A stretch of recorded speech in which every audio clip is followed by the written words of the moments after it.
Здравствуйте, вы смотрите канал ТОП-5. С незапамятных времен люди использовали различные виды транспорта, постоянно совершенствуя технологии перемещения в пространстве. С появлением все более сложных видов транспорта стали происходить и более масштабные катастрофы. Вот о 10 самых ужасных из них я вам сейчас и расскажу. Поехали!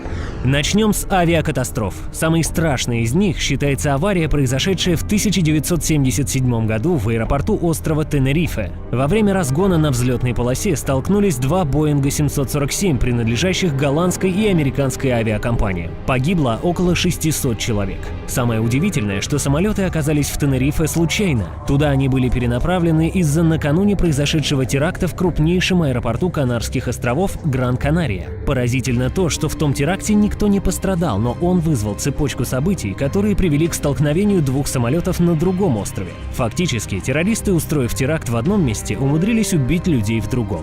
Эффект бабочки.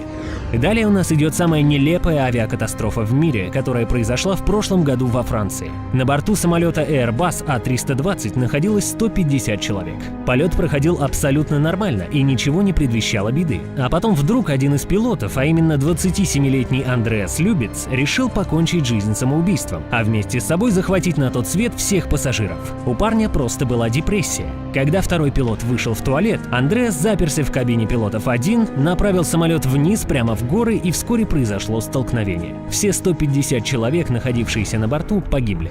Аналогичная авиакатастрофа произошла в 1999 году, когда один из пилотов египетского самолета отключил двигатели и направил воздушное судно прямо в океан, при этом без устали крича «Я полагаюсь на Аллаха». Все 217 человек на борту погибли.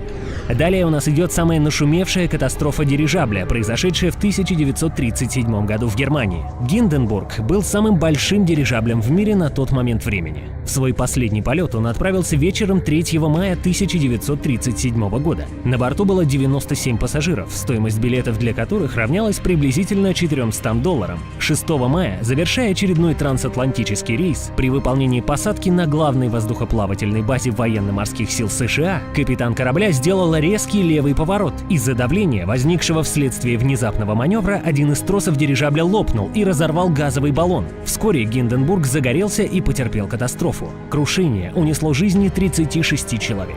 Многие люди успели выпрыгнуть из горящего дирижабля, но разбились насмерть. И хотя по количеству жертв Гинденбург не является крупнейшей катастрофой дирижабля, но именно гибель этого воздушного корабля получила большой резонанс.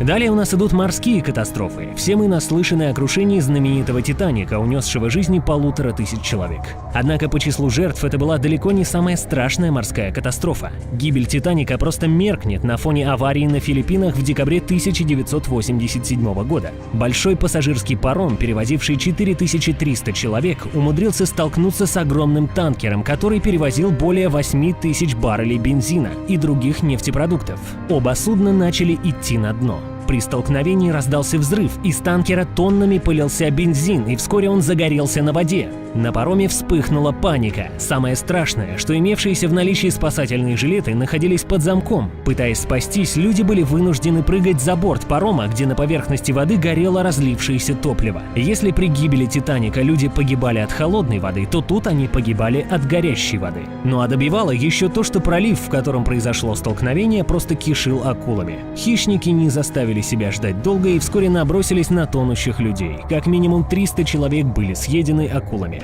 Через 8 часов о случившемся стало известно властям и была организована поисково-спасательная операция. Из 4341 пассажира выжили только 26 человек, многие из которых получили сильные ожоги от горевшего топлива. Тела тысяч пассажиров так и не были найдены.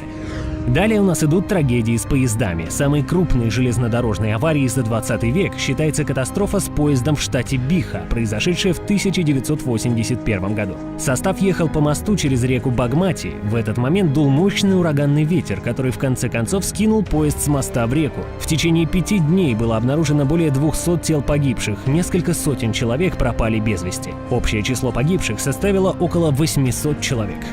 Ну а самой крупной железнодорожной катастрофой за всю историю человечества считается крушение поезда в Пиралии. В Все началось с сильного землетрясения в Индийском океане, из-за чего образовались гигантские волны цунами, которые, дойдя до Шри-Ланки, накрыли прибрежную железнодорожную линию и уничтожили проезжавший в это время переполненный пассажирский поезд. По самым скромным подсчетам погибло 1700 человек.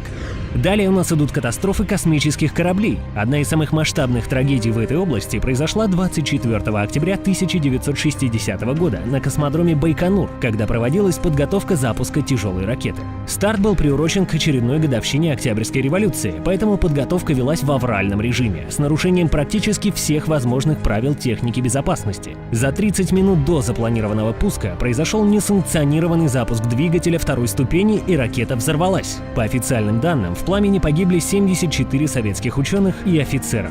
Подробности трагедии держали в тайне около 30 лет. Самыми ужасными космическими катастрофами США считаются гибели шаттлов «Колумбия» и «Челленджер». В каждой катастрофе погибло по 7 астронавтов. Ну и закончим самой страшной аварией на дороге за всю историю человечества. Происшествие удалось снять на камеру. На этом все. Не забудьте поставить лайк и подписаться на канал.